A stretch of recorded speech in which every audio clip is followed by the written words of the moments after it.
창세기 19장 12절에서 29절 말씀입니다. 다 같이 우리 한 목소리로 읽도록 하겠습니다. 시작. 그 사람들이 롯에게 이르되 이 외에 내게 속한 자가 또 있느냐? 내 사위나 자녀나 성 중에 네게 속한 자들을 다 성 밖으로 이끌어내라. 그들에 대한 부르짖음이 여호와 앞에 크므로 여호와께서 이곳을 멸하시려고 우리를 보내셨나니 우리가 멸하리라. 롯이 나가서 그 딸들과 결혼할 사위들에게 말하여 이르기를 여호와께서 이 성을 멸하실 터이니 너희는 일어나 이곳에서 떠나라 하되 그의 사위들은 농담으로 여겼더라. 동틀 때에 천사가 롯을 재촉하여 이르되 일어나 여기에 있는 내 아내와 두 딸을 이끌어내라. 이 성의 죄악 중에 함께 멸망할까 하노라. 그러나 롯이 지체함에 그 사람들이 롯의 손과 그 아내의 손과 두 딸의 손을 잡아 인도하여 성 밖에 두니 여호와께서 그에게 자비를 더하심이었더라. 그 사람들이 그들을 밖으로 이끌어낸 후에 이르되 도망하여 생명을 보존하라. 돌아보거나 들에 머물지 말고 산으로 도망하여 멸망함을 면하라. 롯이 그들에게 이르되 내 주여 그리 마옵소서. 주의 종이 주께 은혜를 입었고 주께서 큰 인자를 내게 베푸사 내 생명을 구원하시오나 내가 도망하여 산에까지 갈 수 없나이다. 두렵건대 재앙을 만나 죽을까 하나이다. 보소서 저 성읍은 도망하기에 가깝고 작기도 하오니 나를 그곳으로 도망하게 하소서. 이는 작은 성읍이 아니니까 내 생명이 보존되리이다. 그가 그에게 이르되 내가 이 일에도 내 소원을 들었은즉 네가 말하는 그 성읍을 멸하지 아니하리니 그리로 속히 도망하라. 네가 거기 이르기까지는 내가 아무 일도 행할 수 없노라 하였더라. 그러므로 그 성읍 이름을 소알이라 불렀더라. 롯이 소알에 들어갈 때에 해가 돋았더라. 여호와께서 하늘 곧 여호와께로부터 유황과 불을 소돔과 고모라에 비같이 내리사 그 성들과 온들과 성에 거주하는 모든 백성과 땅에 난 것을 다 엎어 멸하셨더라. 롯의 아내는 뒤돌아보았으므로 소금 기둥이 되었더라. 아브라함이 그 아침에 일찍이 일어나 여호와 앞에 서 있던 곳에 이르러 소돔과 고모라와 그 온 지역을 향하여 눈을 들어 연기가 옹기가마의 연기같이 치솟음을 보았더라.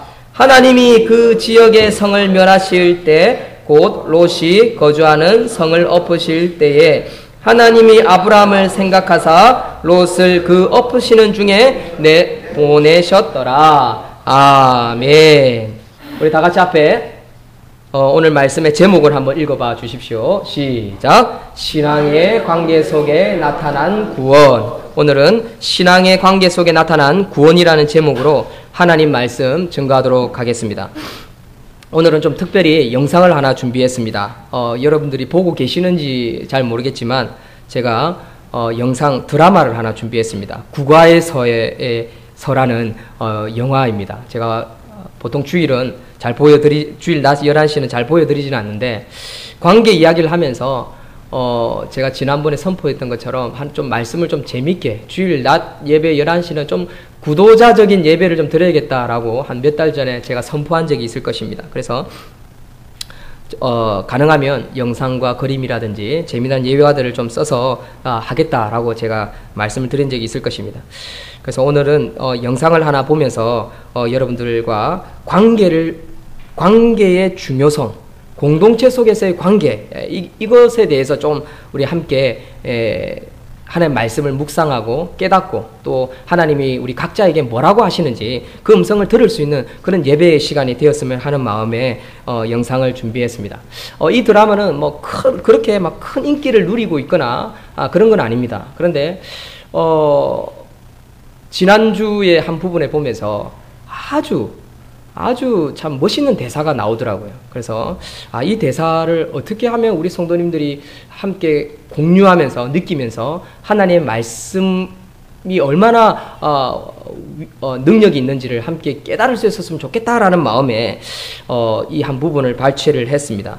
안 보신 분들을 위해서 이 국가에서가 뭔지를 좀 간략하게 좀 설명을 하겠습니다. 이 국가에서는요, 그 한 산에 사는 어떤 신수, 뭐 신수라는 말은 뭐 신수 타령부터 시작해서 여러 가지 한 7, 8가지 뜻이 있는데, 여기서 말하는 신수는 신들린 어떤 짐승을 뜻합니다. 그냥 신령한 어떤 사람 형상에 가진 어떤 산을 지키고 마을을 지키는 어떤 그런 신수를 뜻합니다. 근데 이 신수가 어떤 한 여자를, 사람을 사랑을 했는데 배신을 당합니다. 그 여자로부터 배신을 당합니다. 그리고 결국 죽습니다. 그런데 그 여자와 사랑을 함으로 말미암아 씨를 남기는데, 그것서 태어난 아들이 누구냐면 이승기입니다. 그러니까 신수의 씨를 통해서 사람의 몸에서 태어난 거지요. 근데 저는 이 드라마를 보면서 목사라서 그런지, 직업이 목사라서 그런지 몰라도 영화를 보든 드라마를 보든 음악을 듣든 항상 성경과 하나님의 말씀과 이상히 연결이 돼요. 그래서 이 영화를 보면서 재미난 부분들이 있어요. 원래 신령한 자를 통해서 태어나는 사람이 누구냐면 마리아지요. 사람의 몸에서 태어난 게 아니라 성령에 의해서 예수님이 태어나지 않습니까? 그런 부분이라든지, 또 이성기가 이제 태어나서 그때부터 이제 어떤 집에 들어가는데, 이 아이가 뭔가 선한 일을 하려고 하면 바람이 막 불어요. 드라마에 곳곳에 나옵니다. 바람이 불기만 하면 이 집에 우환이 오려고 하다가 그게 반전이 되어서 좋은 일이 생겨요. 뭐 죽어가는 사람이 산다든지, 망해가는 장사가 뭐 부흥한다든지, 막 잘 된다든지, 뭐 안 좋은 일이 터질 거라고 예상되어졌는데 그것이 사라져버리고 오히려 좋은 일이 발생한다든지, 이 바람이 불 때마다 막 이런 일이 막 일어납니다. 근데 이 바람이 분다는 것은 무슨 의미냐면, 성경에 보면 우리가 언제 바람이 붑니까? 오순절날 성령이 임하실 때 바람이 불지 않습니까? 불이 임하지 않습니까? 그런 장면들이 이 드라마의 곳곳에 나타납니다. 저는 목사라서 그런지 몰라도 그거 볼 때마다 저건 성령의 바람인데 이렇게 보는 거죠. 그래서 이성계는 이제 자랍니다. 자라서 이제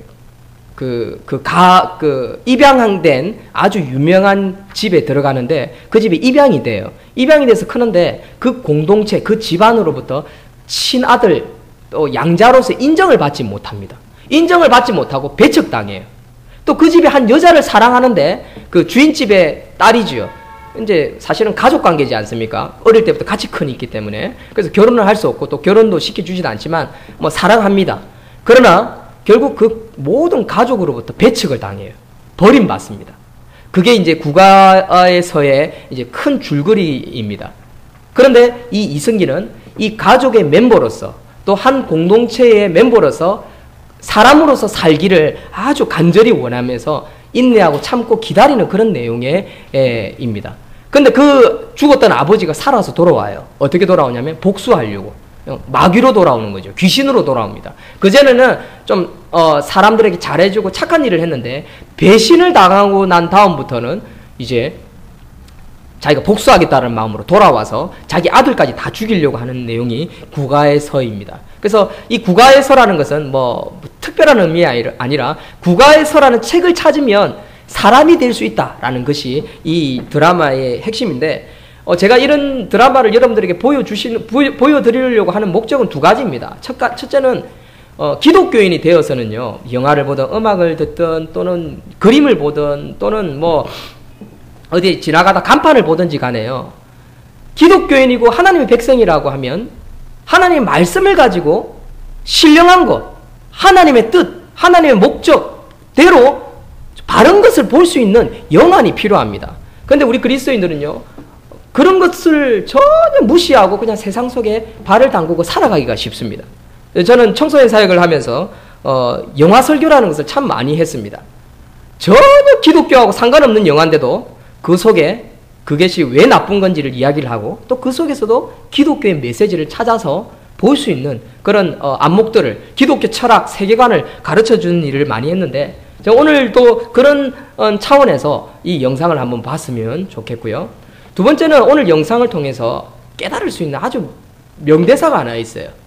관계가 뭔지, 내가 관계 속에서, 그 공동체 속에서 어떤 관계를 맺고 어떻게 내가 자리매김을 해야 되는지를 보여주는 아주 중요한 대사가 있습니다. 그래서 그 대사를 보면서 우리가 한번 말씀과 오늘 성경 말씀과 어떤 관계가 있는지 좀 찾아보고 그렇게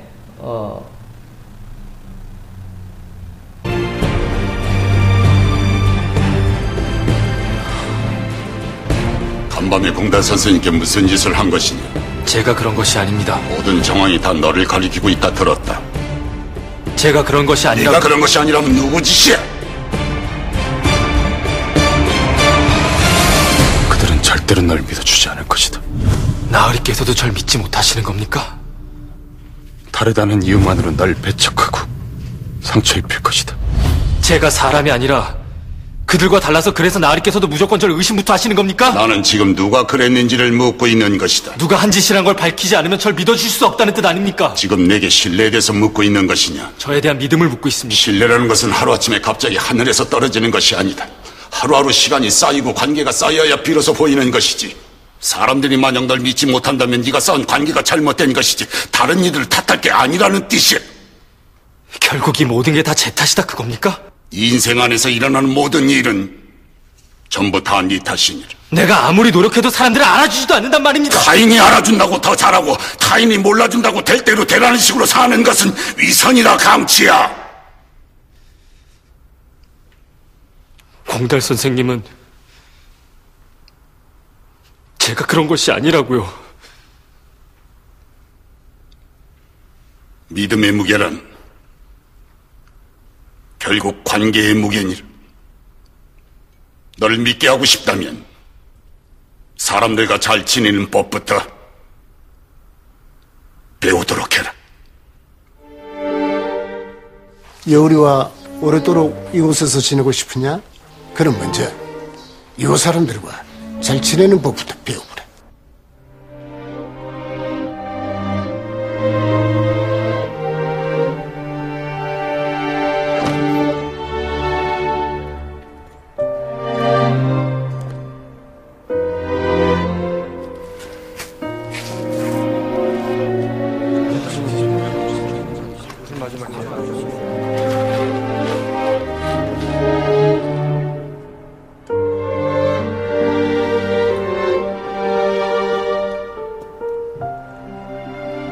저한테 한 번만 더 기회를 주십시오.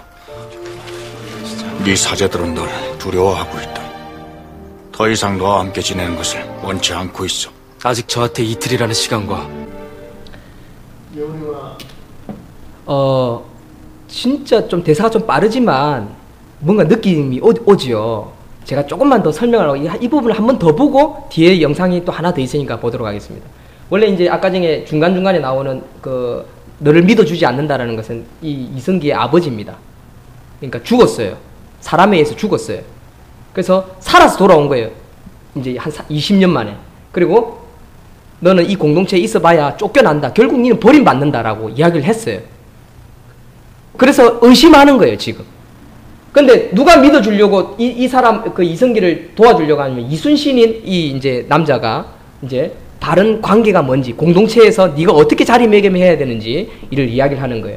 왜냐하면 지금 이 공동체 속에서 여러 가지 나쁜 일이 자꾸만 발생해요. 누가 죽고 빼앗기고 이런 일이 생겼어요. 어젯밤에도 그런 일이 있었습니다. 그런데 누명을 쓰는 거예요. 누명을 속에서 억울하다는 겁니다. 그런 가운데 하는 대사입니다. 한 번만 더 이 대사를 여러분들 보고 또 메시지를 보기 위해서 시간적인 여유가 있으니까 한 번 더 보도록 하겠습니다.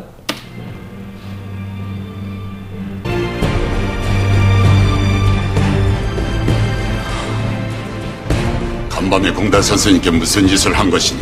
제가 그런 것이 아닙니다. 모든 정황이 다 너를 가리키고 있다 들었다. 제가 그런 것이 아니라. 네가 그런 것이 아니라면 누구 짓이야? 그들은 절대로 널 믿어주지 않을 것이다.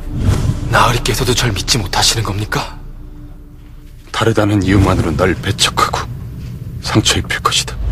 제가 사람이 아니라 그들과 달라서 그래서 나으리께서도 무조건 절 의심부터 하시는 겁니까? 나는 지금 누가 그랬는지를 묻고 있는 것이다. 누가 한 짓이란 걸 밝히지 않으면 절 믿어주실 수 없다는 뜻 아닙니까? 지금 내게 신뢰에 대해서 묻고 있는 것이냐? 저에 대한 믿음을 묻고 있습니다. 신뢰라는 것은 하루아침에 갑자기 하늘에서 떨어지는 것이 아니다. 하루하루 시간이 쌓이고 관계가 쌓여야 비로소 보이는 것이지. 사람들이 만약 널 믿지 못한다면 네가 쌓은 관계가 잘못된 것이지 다른 이들을 탓할 게 아니라는 뜻이야. 결국 이 모든 게 다 제 탓이다 그겁니까? 인생 안에서 일어나는 모든 일은 전부 다 네 탓이니라. 내가 아무리 노력해도 사람들은 알아주지도 않는단 말입니다. 타인이 알아준다고 더 잘하고 타인이 몰라준다고 될 대로 되라는 식으로 사는 것은 위선이라 강치야. 공달 선생님은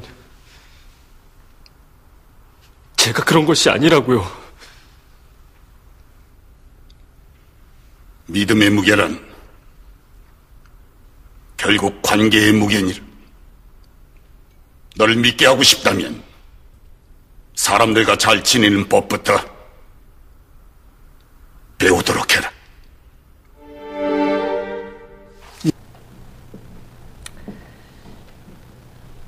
저는 이 드라마를 보면서 이 대사를 보면서 참 많은 것을 느꼈습니다.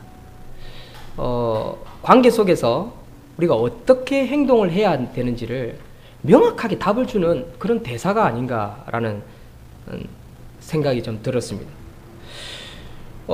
지금 이제 창세기를 나가고 있는데, 계속해서 주일마다 창세기를 나가고 있는데, 오늘 우리가 19장까지 왔습니다.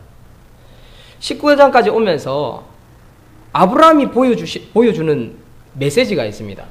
그건 뭐냐면 사랑과 관계입니다. 사랑과 관계. 관계와 사랑. 그 이성기가 그 아버지 그 신수의 피를 이어받았기 때문에 이게 이제 자꾸 변합니다. 화가 날 때마다. 마치 마귀 새끼로 변합니다. 근데 힘은 아주 세지요. 그런데 아까 전에 우리 보신 것처럼 그 누구입니까? 그 수지, 유명한 아이돌이죠. 근데 이 아가씨는 이성기를 믿어주는 거예요. 믿어주기 때문에 옆에만 서면 신수로 변하지 않는 거예요. 마귀로 안 바뀌는 거예요. 근데 원래 이성기가 사랑하는 여자가 따로 있었습니다. 그 양아들로 있던 그 집에 여자를 좋아했어요. 진짜 사랑을 했습니다. 목숨을 내어줄 만큼. 그런데 그 여자는 이 이성기가 변할 때에 배척하고 멀리하고 도망가 버렸어요. 결국 이성기가 그것으로 인해서 분노하고 더 마귀가 되어가는 장면들이 나옵니다. 믿어주지 않는 거지요. 이성기의 어떤 그 순수한 마음들을. 결국 이성기는요, 믿어주지 않아서 가족으로부터, 자기가 가족이라고 생각하고 어릴 때부터 자랐던 이 가족이라는 공동체로부터 배신을 당하고요. 그리고 어떤 그 무술을 배우기 위해서 공동체에 들어왔는데 그 공동체 속에서도 다른 사람들로부터 모두 다 배척을 당해버립니다. 그러면서 이제 아까 이수심으로부터 혼쭐 나고 있죠. 쫓겨나고 있는 그런 상황입니다. 여러분, 그럼에도 불구하고 한 공동체에서 일원으로서 자기 자신을 지키려고 하는 모습이 이 속에 나오는데, 그 지키려고 하는 방법이, 대답이 누구에 있느냐? 자기 자신에게 있고 또한 사랑과 관계 속에 있다는 것이 이 드라마가 보여주는, 제 귀에 들리는 한 메시지였습니다. 사랑하는 성도 여러분, 오늘 성경에도 보면요, 자신의 죄로 말미암아 멸망당하는 그 소돔과 고모라 지역에서 살아가고 있는 롯을 구원하는 아브라함의 모습이 오늘 성경 속에 나타납니다. 그 속에 우리는 큰 메시지를 몇 가지 얻을 수 있는데, 저는 그 메시지가, 해답이 지난주 우리 어린이들이 암송을 했지요. 고린도전서 13장을 암송을 했는데, 오늘 제가 깜빡하고 한 번 더 암송 싹 다 외웠는데 하는 것을 조금 놓쳤습니다만은, 좀 죄송합니다만은, 고린도 13장 7절에 이런 말씀이 있습니다. 모든 것을 참으며 모든 것을 믿으며 모든 것을 바라며 모든 것을 견디느니라 라는 말씀이 있습니다. 어떻게 하면 모든 것을 참으며, 어떻게 하면 모든 것을 믿으며, 어떻게 하면 모든 것을 바라며, 어떻게 하면 모든 것을 견딜 수 있을까요? 그것은 관계 속에서의 사랑이라는 것이죠. 그것이 고린도전서 13장이 우리에게 보여주는 핵심 메시지입니다. 어떤 공동체든지요, 사랑이 없으면요, 도와줄 수 없는 겁니다. 근데 아브라함은요, 그 소돔과 고모라가 멸망해 가는 가운데에 중보자로서 롯을 구원하기 위해서 자신을 희생하는 중보자의 위치에, 하나님과 롯과 그 사이에 낑겨서 목숨을 내놓고 구하고 있더라는 사실입니다. 우리가 지난주도 우리 보았습니다. 의인 10인 시빈을 통해서 한 공동체를 이루고 한 사회를 이루고 한 국가를 이루고 한 가정을 이루고 한 교회를 이룬다라는 그런 메시지를 우리는 지난주 받았습니다. 오늘은 좀 더 나아가서 그런 공동체를 살리기 위해서 아브라함이 어떤 노력을 하는지를 한번 찾아보았으면 좋겠습니다. 자, 아브라함으로 인해서 구원받는 롯의 가족을 먼저 한번 살펴보겠는데요. 롯은요, 어떤 사람이었습니까? 첫 번째는 롯은 세상과 타협하는 사람이었습니다. 세상과. 성경 말씀을 찾아보면 여러분들이 가진 성경을 보면 천사가 롯의 집에 놀러 왔어요. 그리고 그 사람들 똑같이 아브라함과 같이 접대를 합니다. 자기 집으로 모시고요, 쉬게 합니다. 그런데 뭔가 다른 부분이 하나 나옵니다. 천사가 왔을 때 이 소돔과 고모라 지역에 타락한 자들이 와가지고 이 곱상하게 생긴 천사들을 보면서 관계를 맺으려고 문을 두드리기 시작합니다. 내놔라고. 그랬더니 롯은 어떤 행동을 취합니까? 우리 집에 남자를 알지 못하는 딸 둘이 있으니 내어줄 테니 우리 집에 들어온 손님을 건들지 마십시오 라고 타협을 합니다. 이게 롯의 첫 번째 타락한 모습이었습니다. 세상과 타협하고 있더라는 것입니다. 세상과 닮아가고 있더라는 것입니다. 이미 소돔과 고모라 지역에 사는 사람들과 비슷해져 가고 있더라는 것입니다. 이게 오늘날 그리스도인들의 모습이라고 저는 생각합니다. 수많은 사람들이 교회를 다닙니다. 수많은 교회가 있습니다. 수많은 기독교인이 있습니다. 한때는 1600만 명이 기독교인이었습니다. 지금은 좀 줄어서 600만 명이라고 합니다. 그러나 진짜 믿음을 가진 자들은 몇 명이나 될까요? 어쩌면 롯과 같이 세상과 타협하며 살아가는 사람들이 제가 생각할 때는 한 550만 명은 되지 않을까, 저는 그런 생각을 해봅니다. 왜냐하면 지난주 제가 통계를 보여드렸죠.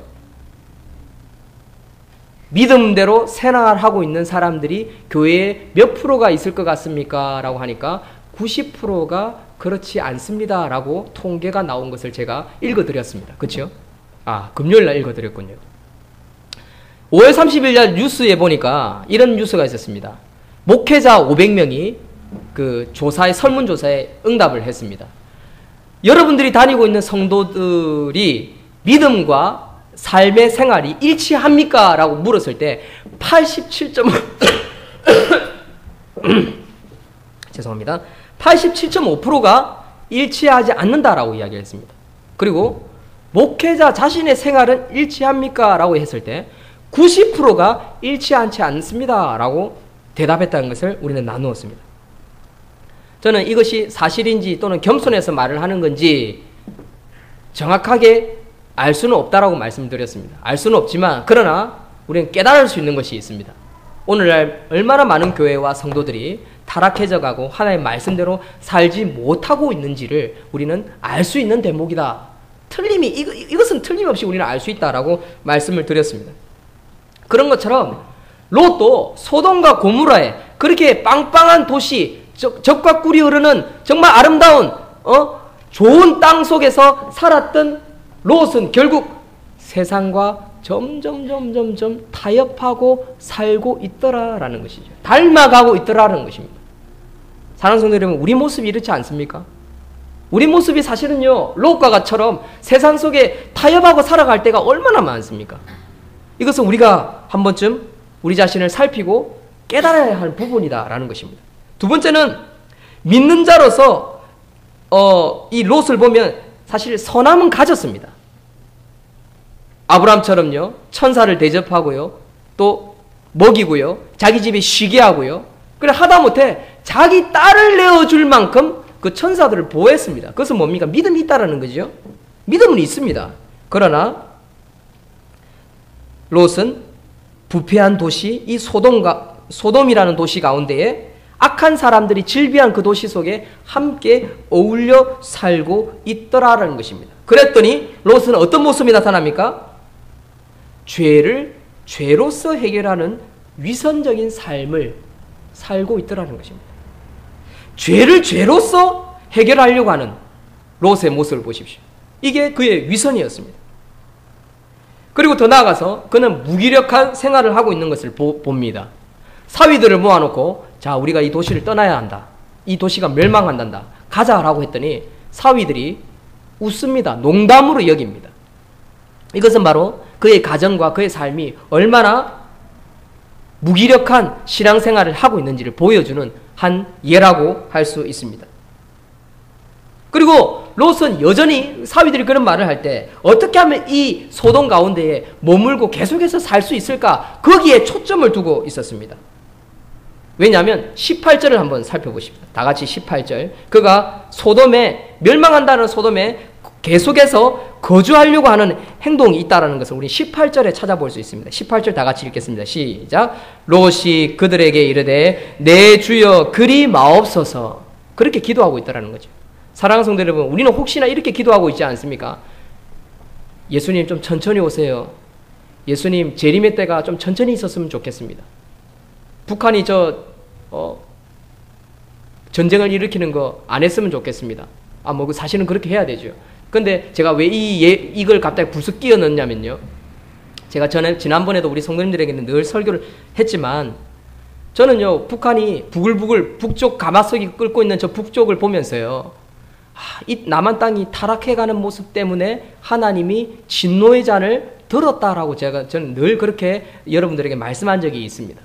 그래서 저는요, 북한이 저렇게 얼음장을 놓을 때마다 야, 좀 가만히 있지 말고 싸라. 좀 전쟁을 좀 해라. 그래야 오늘날 기독교인들 좀 정신을 좀 차린다. 제가 그렇게 막 대놓고 말씀을 전한 적도 있을 것입니다. 저는 이 기도가, 이 선포가 어쩌면 바른 것이 아닌가라는 생각이 듭니다. 우리는 끊임없이 하나님 때리지 마세요. 용서해 주세요. 우리는 그렇게만 기도하지 않습니까? 지금 롯이 사실은 그런 상황입니다. 롯이 똑같은 그런 마음으로 내 주여 그리 마옵소서. 저 이 소돔에 계속 살고 싶습니다. 그런 마음으로 고백하고 있더라는 거죠. 어쩌면 오늘날 많은 그리스도인들이 예수님이 오시기를 바라지 않는 그런 마음이 있을지도 모릅니다. 예수님 천천히 오십시오. 재림의 때가 천천히 왔으면 좋겠습니다. 어쩌면 이런 마음은 롯처럼 세상과 타협하고 살아가고 있는, 그리고 욕망을 거스리지 못하고 위선적인 삶을 살고 있는 모습을 그대로 드러내주는 기도가 아닌가, 그런 생각을 해보게 됩니다. 이것은 영적인 상태가 얼마나 나약한지를 보여주는 한 단면이기도 한 것입니다.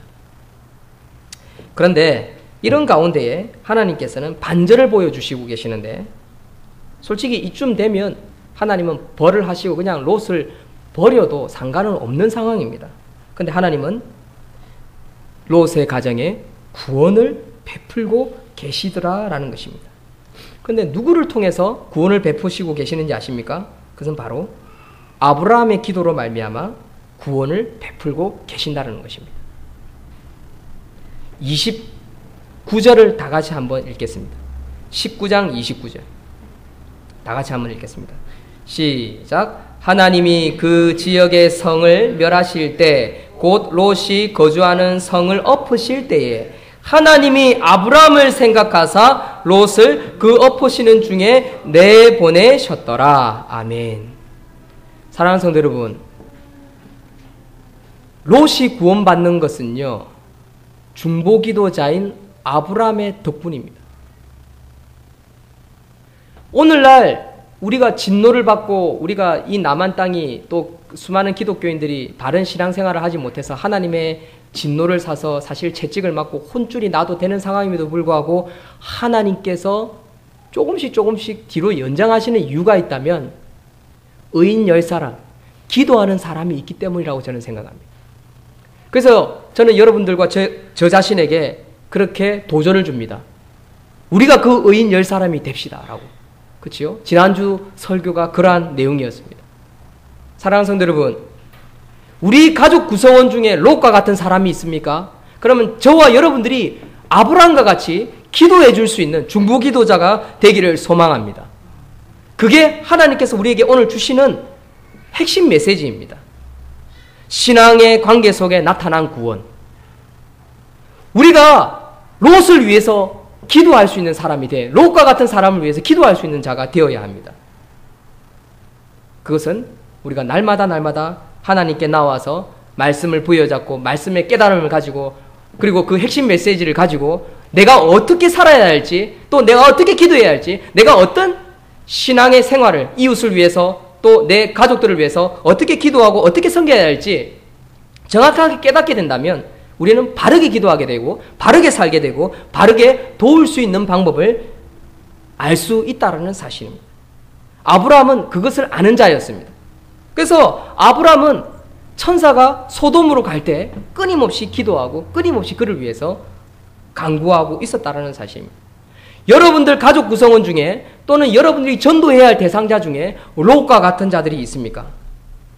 우리는 그들을 위해서 기도해 줘야 합니다. 때로는 그들이 나에게 실망을 주고요.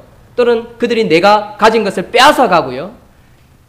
때로는 그들이 내가 가져야 될 것을 먼저 취해서 더 좋은 것을 가질지라도 우리는 그들을 위해서 기도해 줘야 한다는 사실입니다.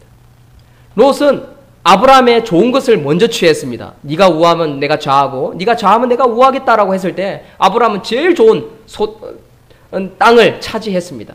그래도 아브라함은 롯을 버리지 않고 시기하지 않고 질투하지 않고 오히려 그를 위해서 끊임없이 기도해주고 있다는 것을 우리는 오늘 29절 말씀을 통해서 깨달을 수 있습니다.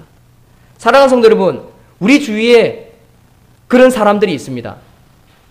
때로는 배가 아픈 사람이 있을 수도 있겠지요. 그러나 그들을 위해서 축복의 기도를 해줄 수 있는 저와 여러분들이 되기를 소망합니다. 그렇게 하기 위해서는요, 관계가 회복되어야 합니다. 관계가. 그 관계의 회복은요, 그 사람, 금마 때문이야. 그 사람 때문이야.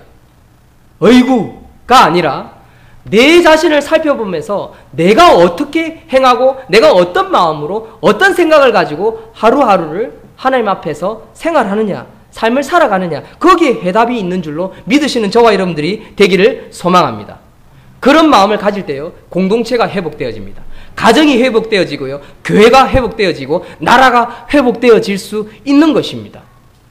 자꾸만 자기 위주, 자기 중심적으로 살게 되면요, 자꾸만 편한 신앙생활을 하게 됩니다. 큰 교회 가서요, 편하게 신앙생활하고요, 그냥 뭐 눈치 안 보고 그냥 예배만 드리고 오늘 말씀 좋았네 하고 돌아가게 되는 거지요. 그러나 우리가 자꾸만 공동체를 생각하고 공동체를 세워가기 위해서 내가 어떻게 헌신하고 내가 어디서 어떻게 무엇을 섬겨야 되는지를 깨닫게 되어가는 그런 과정들이 있다면요, 우리는 날마다 자라게 되어 있는 것입니다. 그래서 하나님이 쓰시는 한 사람이 되어지게 되어 있는 것입니다. 그러나 우리가 자꾸만 나태해져 가고 쉽게 생활하고 쉽게 신앙생활하고 쉽게 믿음 생활을 하려고 한다면 결국 롯과 같은 자가 되어버린다는 것이죠. 그러나 아브람과 처럼 궁핍함 속에 있을지라도 또 내가 화를 당하지 않을지라도 내하고는 상관없는 공동체, 교회, 가정일지라도 그를 위해서 기도하고 그를 위해서 섬기고 그를 위해서 돕고 그를 찾아가고 위로하는 아브람과 같은 자가 된다면 그 죽어가는 공동체의 한 일원을 살릴 수 있다라는 사실입니다. 아브라함은 사실요, 롯과 무시하고 그냥 자기는 그냥 살면 됩니다. 이미 새 천사로부터 칭찬을 받았지요. 그리고 후손이 있을 거라고 인정받았지요. 복이 넘치고 있습니다. 아쉬운 것이 없습니다. 그런데 아브라함은 끊임없이 누군가를 걱정하고 있더라는 겁니다. 롯 공동체를 걱정하고 있더라는 겁니다. 족합니다. 그렇죠? 무시하고 살아도 됩니다. 그냥 멀리하고 살아가면 됩니다. 뭐 지복이니까 뭐 지 알아서 살겠지. 또 천사가 갔으니까 지가 천사를 잘 대접하면 지가 살아남겠지 하고 무시하고 그냥 자기 삶만, 자기 신앙생활만 하면 됩니다. 그러나 아브라함은 그렇게 하지 않았습니다. 그를 위해 중보기도 하였습니다. 때로는 목숨을 걸고 기도하였습니다. 그게 섬기는 아브라함의 모습이었다라는 사실입니다. 사랑하는 성도 여러분, 우리는 아브라함을 닮아가야 합니다. 롯을 닮아가서는 안 됩니다. 롯이 믿음이 있고 선함을 갖추었지요. 그러나 롯에는 결함이 있었습니다.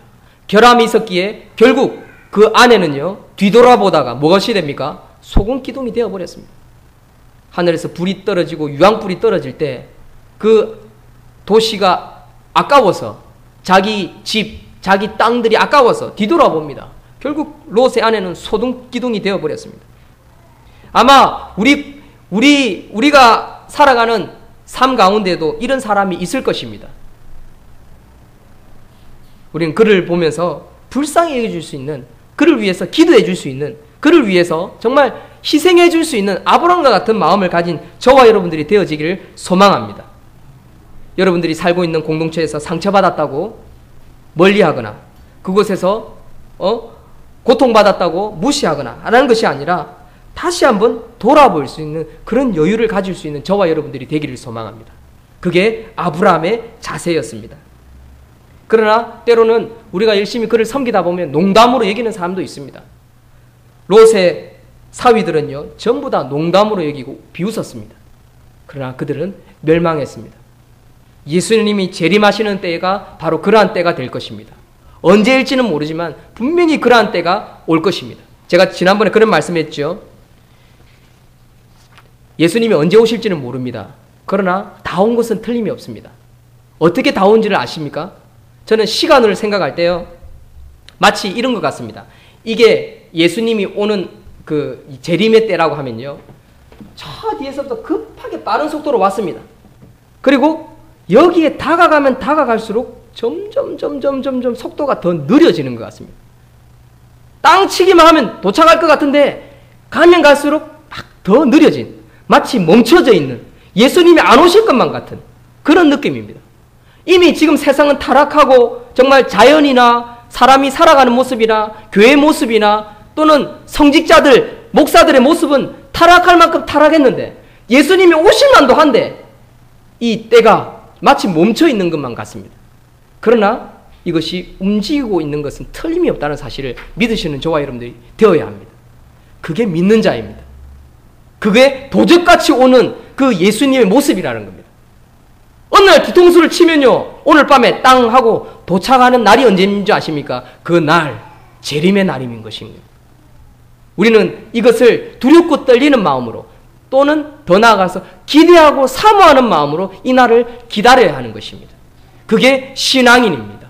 그게 믿는 자입니다. 그러면요, 오늘 사는 모습이 다릅니다. 내일을 사는 모습이 다르다고요. 그러나 안 오겠지 하고 무시하고 산다면요, 우리는 어쩌면 롯처럼 살 수밖에 없는 그런 자가 될 것입니다. 말씀을 기억하며 다시 한번 정리하겠습니다. 사랑하는 성도 여러분, 모든 것을 참으며 모든 것을 믿으며 모든 것을 바라며 모든 것을 견딜 수 있는 것은요, 공동체의 관계 속에서의 사랑입니다. 사랑하면 그를 위해서 기도하고요, 기다리고요, 참고요, 믿고요, 바라며 견딜 수 있습니다. 그리고 내가 양보할 수 있습니다. 그리고 이겨낼 수 있습니다. 그리고 죽어가는 사람을, 죽어가는 가정을, 죽어가는 공동체를 살릴 수 있습니다. 그것이 바로 아브라함의 중보 기도였습니다. 하나님은 아브라함을 생각하여 롯을 그 엎어시는 중에서도 살리셨습니다. 저와 여러분들을 통해서 어떤 한 공동체, 한 사람을 하나님은 살리기를 원하십니다. 거기에 쓰임받을 수 있는 저와 여러분들이 되기를 주의 이름으로 축원드립니다. 기도하겠습니다. 하나님 아버지, 우리가 공동체를 지켜나가는 아브라함처럼 우리가 닮아가기를 소망합니다. 우리는 부족합니다. 연약합니다. 날마다 넘어집니다. 그러나 다시 한번 오늘 주신 말씀을 부여잡고 이겨내기를 소망합니다. 이겨낼 수 있는 모든 성도님들 되게 역사하여 주시옵소서.